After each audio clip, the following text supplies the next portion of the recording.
Hello दोस्तों, welcome to I S P C S home. दोस्तों, ये वीडियो मैं एनसीईआरटी क्लास 7 साइंस का लेकर आया हूँ। ये एनसीईआरटी क्लास 7 साइंस का पहला वीडियो है। इससे पहले मैंने एनसीईआरटी क्लास 6 हिस्ट्री और साइंस टोटल करा दिया है। वो आप चैनल पे जाकर देख सकते हैं। हिस्ट्री का जो है प्लेलिस्ट भी मैंने बना दिया है, तो वो जो है आप देख लीजिएगा वहाँ से। और जो लोग भी जो है किसी भी एग्जामिनेशन की तैयारी कर रहे हैं, चाहे वो यूपीएससी की तैयारी कर रहे हो या यूपीपीसीएस की तैयारी कर रहे हो या 69th बीपीएससी की आप तैयारी कर रहा हो या कोई भी एग्जामिनेशन कॉम्पिटेटिव एग्जामिनेशन की तैयारी कर रहे हो, तो उसके लिए जो है एनसीईआरटी काफ़ी इंपॉर्टेंट हो जाता है। और आप जो है बीपीएससी जो है एनसीईआरटी से जो है डीपली पूछने लगा। आपने 68 बीपीएससी का क्वेश्चन देखा होगा, वहाँ जो है काफ़ी क्वेश्चन जो है आपको एनसीईआरटी से देखने को मिला होगा। और जो हिस्ट्री वगैरह से भी स्टेटमेंट वाइज क्वेश्चन आया है, तो एनसीईआरटी से जो है आप एनसीईआरटी कर लेते हैं तो आपके बहुत सारे क्वेश्चन जो है किसी भी एग्जामिनेशन में कवर हो जाएंगे। तो दोस्तों, यहाँ पे जो है मैं फाउंडेशन लेवल से जो है एनसीईआरटी पहले 10 तक करवाऊंगा और उसके बाद जो है सप्लीमेंट्री बुक, जो भी बेस्ट सप्लीमेंट्री बुक होगा उससे आपकी तैयारी करवाऊंगा, ताकि जो है कहीं से भी कोई क्वेश्चन पूछे तो वो नहीं छूट सके। तो और जो है से दोस्तों 68 बीपीएससी या कोई भी जो है मेंस की तैयारी आप कर रहे हैं, तो उसके लिए मैं आंसर राइटिंग प्रैक्टिस मैंने शुरू कर दिया है। उस संदर्भ में जो है पहला जो लेक्चर मैंने डाला था कि निबंध पे, कि निबंध कैसे लिखा जाए, उसके बारे में मैंने बताया था कि किस तरह से एक अच्छा निबंध हम लिख सकते हैं। तो आप लोग जो है और टेलीग्राम पर जुड़ जाइएगा। वहाँ जो है जो भी इंपॉर्टेंट पीडीएफ होता है वो मैं डाल देता हूँ, ताकि आप लोग वहाँ से डाउनलोड कर ले और वहाँ से जो है डाउनलोड कर सके। और टेलीग्राम का नाम जो है इसी चैनल के नाम से है, ISPCS होम। तो आपको जो है लिंक जो है वो डिस्क्रिप्शन बॉक्स में जो है मिल जाएगा। लिंक जो है वहाँ आपको डिस्क्रिप्शन बॉक्स, वहाँ से आप टेलीग्राम से जुड़ जाइएगा। और दोस्तों, अगर वीडियो पसंद आए तो प्लीज़ इसे लाइक कर दीजिएगा और चैनल को सब्सक्राइब कर लीजिएगा। और दोस्तों, और स्टडी ग्रुप वगैरह में शेयर कर दीजिएगा, ताकि ज़्यादा से ज़्यादा लोग जुड़ सके और अपनी तैयारी यहाँ से कर सके। तो आइए शुरू करते हैं। जो पहला जो क्वेश्चन है देखते हैं, पहला चैप्टर क्या है इसका, साइंस का, पादपों में पोषण। तो न्यूट्रिशन इन प्लांट, मैं इंग्लिश में भी इसको जो है एक्सप्लेन कर देता हूँ, ताकि जो भी इंग्लिश मीडियम के स्टूडेंट है उनको भी कोई दिक्कत ना हो। तो पहला है कि निम्नलिखित कथनों में से कौन सा कथन सत्य है। तो कौन जो है इसमें सत्य है, तो देखते हैं स्टेटमेंट जो दिया हुआ है क्या स्टेटमेंट है। जो जीव अपना भोजन स्वयं संश्लेषित करते हैं स्वपोषी ऑटोट्रॉप कहलाते हैं। तो ये कथन जो है बिल्कुल सत्य है कि जो जीव जो है से अपना भोजन स्वयं बनाते हैं उसे जो है ऑटोट्रॉप या स्वपोषी कहते हैं। जैसे प्लांट्स वगैरह जो होते हैं वो अपना भोजन खुद बनाते हैं प्रकाश संश्लेषण के द्वारा। जो जीव अन्य पादपों द्वारा संश्लेषित भोजन ग्रहण करते हैं विषमपोषी या हेट्रोट्रॉप कहलाते हैं। तो ये भी सही है कि जो है दूसरे पे निर्भर होते हैं अपने भोजन के लिए और उससे प्राप्त करते हैं, उसको हेट्रोट्रॉप कहते हैं। जैसे जो है जीव जंतु वगैरह जो है वो पादपों पे ये होते हैं, डिपेंड होते हैं, तो उनको जो हेट्रोट्रॉप, इसमें जो है दोनों कथन सत्य है। तो इसका जो आंसर हो जाएगा वो हो जाएगा ऑप्शन सी। नेक्स्ट है कि निम्नलिखित में से किन्हें पादप का खाद्य फैक्ट्रियां कहा जाता है। तो जो प्लांट्स होता है उसका फूड फैक्ट्री जो है, फूड फैक्ट्री किसको कहा जाता है, तो वो कहा जाता है आपको पत्ता को। इसका जो आंसर हो जाएगा वो हो जाएगा ए, लीव्स को जो है फूड फैक्ट्री कहा जाता है, क्योंकि यही जो है प्लांट में जो है भोजन बनता है प्रकाश संश्लेषण फोटोसिंथेसिस के द्वारा।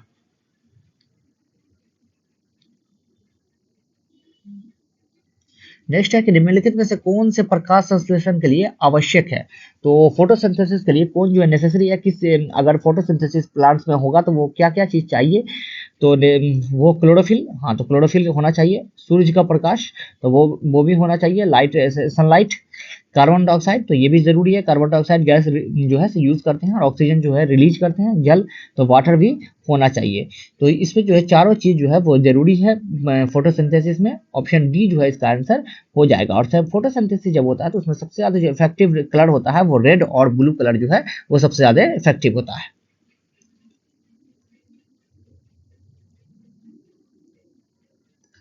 नेक्स्ट क्वेश्चन है कि प्रकाश संश्लेषण के संदर्भ में निम्नलिखित कथनों पर विचार कीजिए। तो फोटोसिंथेसिस के बारे में दिया हुआ है, देखते हैं क्या कथन है।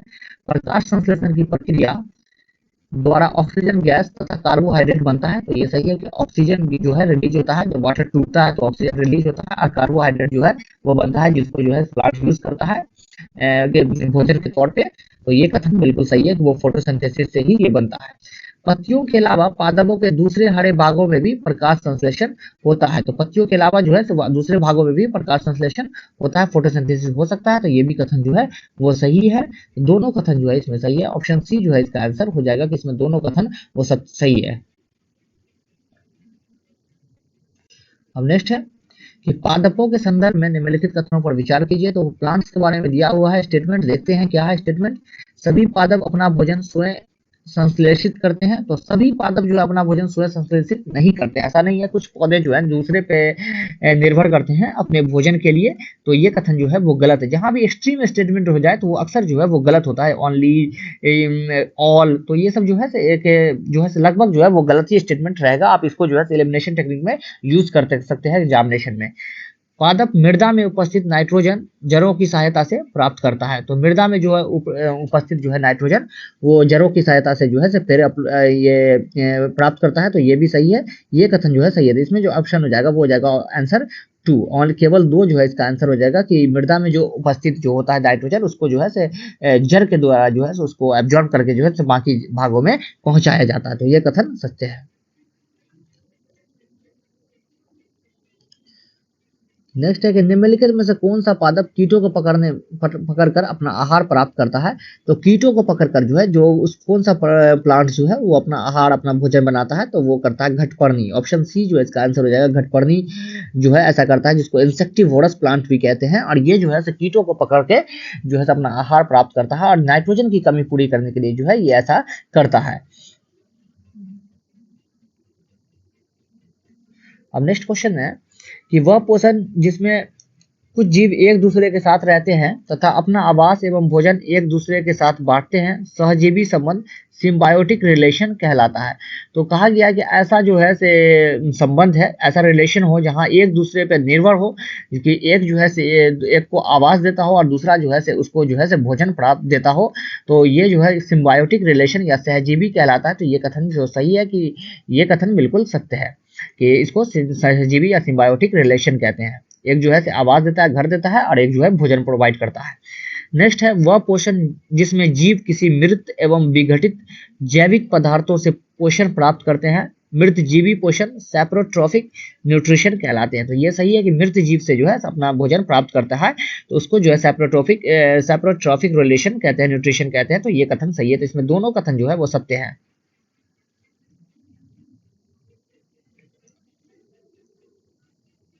अब यहाँ पे है कि निम्नलिखित में से कौन से सहजीवी संबंध है। यहाँ पे पूछ रहा है कौन सा सहजीवी संबंध है, सिम्बायोटिक रिलेशन जो है इसमें से कौन कौन है। तो शैवाल और कवक, ये सिम्बायोटिक रिलेशन जो है इसमें से जो है शैवाल और कवक में जो है सिम्बायोटिक रिलेशन है। अलगी और फंगी में जो है फंगस में सिम्बायोटिक रिलेशन है। और इसका जो है सिम्बायोटिक रिलेशन से क्या बनता है, तो लाइकेन बनता है।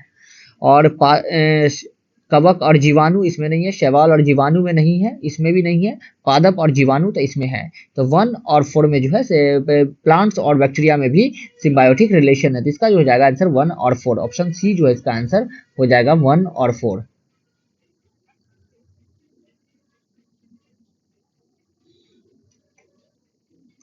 नेक्स्ट है कि पादप के किस भाग द्वारा प्रकाश संश्लेषण हेतु वायु से कार्बन डाइऑक्साइड ली जाती है। तो प्लांट के जो है कौन से भाग के द्वारा जो है कार्बन डाइऑक्साइड जो है एयर से हम लोग एयर से प्राप्त करता है, तो वो है रंध्र, स्टोमेटा के द्वारा जो है वो प्राप्त किया जाता है कार्बन डाइऑक्साइड।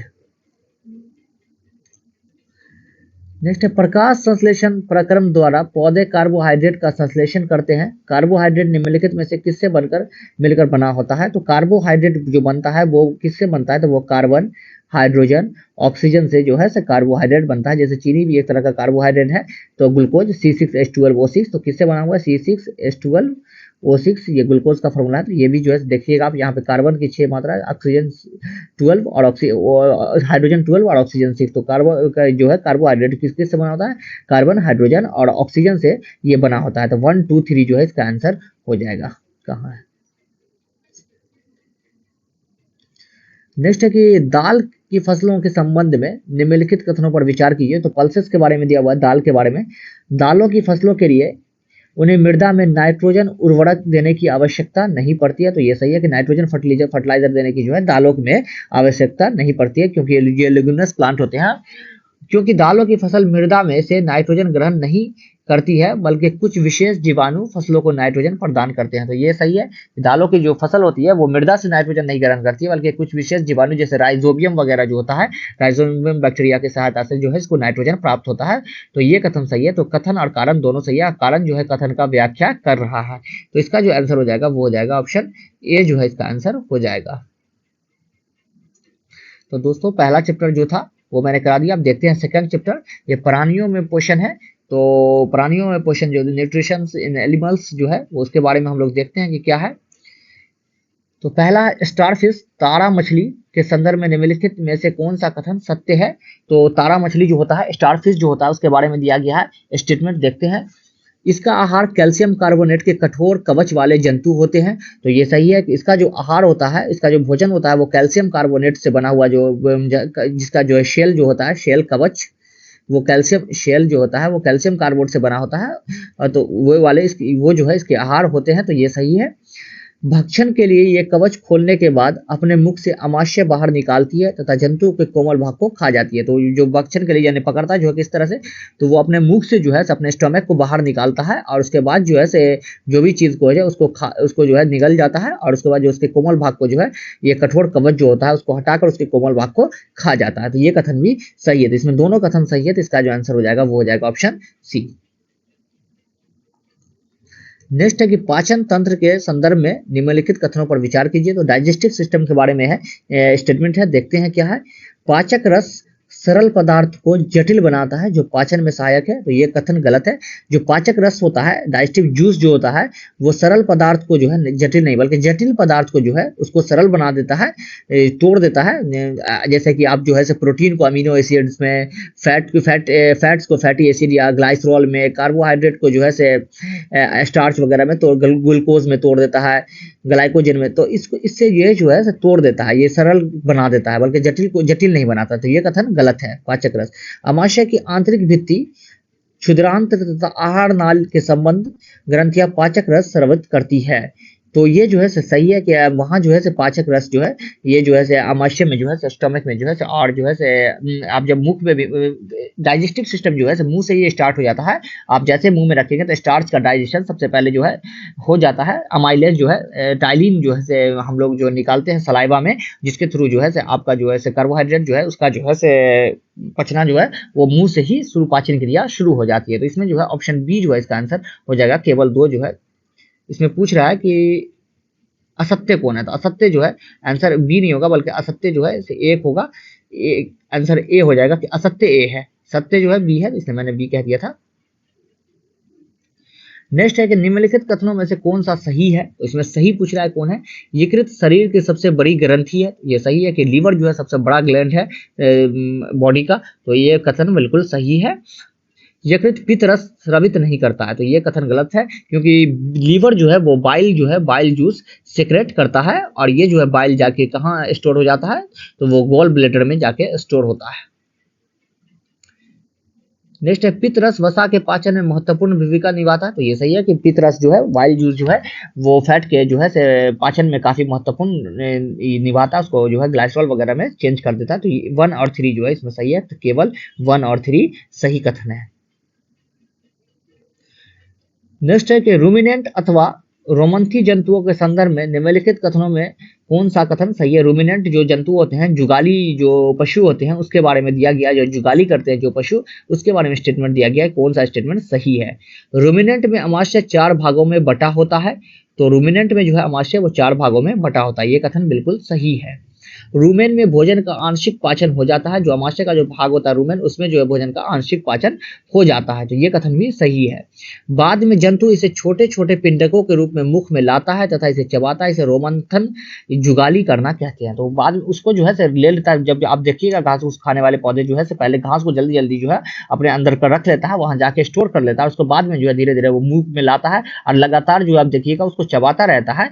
तो वो बाहर डालता है अपने इसमें दांत के पास और उसको चबाता रहता है। उसी को जुगाली करना कहते हैं। तो ये तीनों कथन जो है इसमें सही है। ऑप्शन डी जो है इसका आंसर हो जाएगा।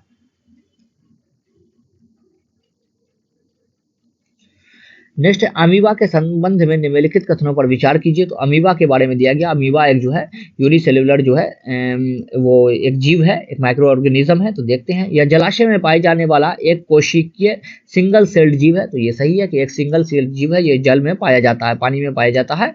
अमीबा अपनी आकृति एवं स्थिति निरंतर बदलता रहता है। तो ये सही है कि अमीबा का जो है वो कोई शेप नहीं होता, अमीबा का कोई शेप नहीं होता। अमीबा जो होता है, अमीबा उसका जो है कोई शेप नहीं होता, वो हमेशा अपना आकार बदलता रहता है। अमीबा की कोशिका में एक कोशिका झिल्ली, एक गोल सघन केंद्रक एवं कोशिका द्रव में बुलबुले के समान अनेक घनियां होती है।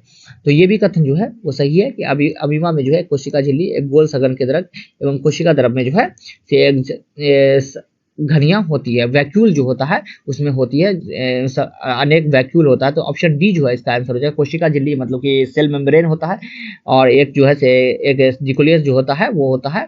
और ये जो है अपना भोजन जो है अमीबा जो शेप क्यों चेंज करता है, क्योंकि वो अपना भोजन जो है वो अमीबा जो है से धीरे धीरे जो है से वो सीडोपोडिया उसको कहते हैं, जो मतलब कि उसका जो है से फॉल्स लेग जो है वो उसको कहते हैं, और उसी के थ्रू जो है वो जो है से भोजन को पकड़ता है और फिर वो जो है उसको खा जाता है। नेक्स्ट है कि निम्नलिखित सूची 1 को सूची डी से सम्मिलित कीजिए। नीचे दिए गए कूट का प्रयोग करके सही उत्तर का चयन कीजिए। तो सूची 1 दिया गया अंग और उसकी क्या विशेषता है। तो पहला जो दिया गया है कि कौन सा जो है से अमाशय, अमाशय का जो हो जाएगा वो हो जाएगा अम्ल का निर्मोचन। यहाँ ही जो है एसिड यही निकलता है, HCl जो है हाइड्रोक्लोरिक एसिड जो है। छोटी आंत जो है पचे भोजन का रुधिर वाहिकाओं में अवशोषण। तो ये सही है कि ये रुधिर वाहिकाओं जो होती है उसमें जो है ब्लड वेसल्स में जाता है, जो उसका जो है से एब्जॉर्प्शन होता है छोटी पचे भोजन का, तो यहीं से होता है। छोटी आंत से ही भोजन जो है यहाँ ही आकर सारे जो है से तीनों चीज जो है कार्बोहाइड्रेट, प्रोटीन और फैट जो है असल में जो है यही पचता है, छोटी आंत में भी, स्मॉल इंटेस्टाइन में ही। बड़ी आंत, तो बड़ी आंत में जल का अवशोषण होता है।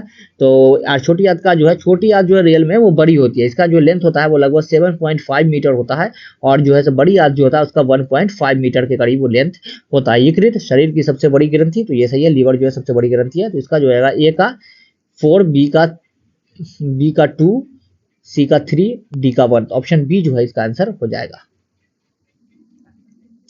नेक्स्ट है कि निम्नलिखित कथनों पर विचार कीजिए।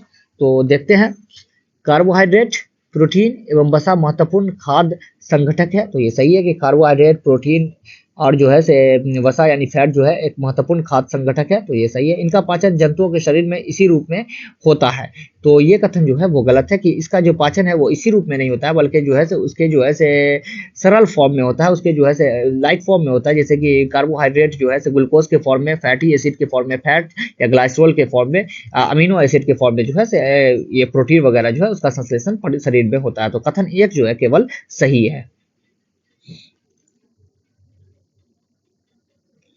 अब यहाँ दिया गया है नेक्स्ट, पाचन क्रिया के संदर्भ में निम्नलिखित कथनों पर विचार कीजिए। तो डाइजेस्टिव सिस्टम के बारे में दिया गया है कि उसके बारे में स्टेटमेंट देखते हैं, क्या स्टेटमेंट है। कार्बोहाइड्रेट सरल शर्करा जैसे कि ग्लूकोज में परिवर्तित हो जाता है। तो ये सही है, कार्बोहाइड्रेट जो है डाइजेस्टिव सिस्टम में जो है एक सरल जो है से इसमें परिवर्तित हो जाता है, स्टार्च वगैरह में ग्लूकोज में परिवर्तित हो जाता है।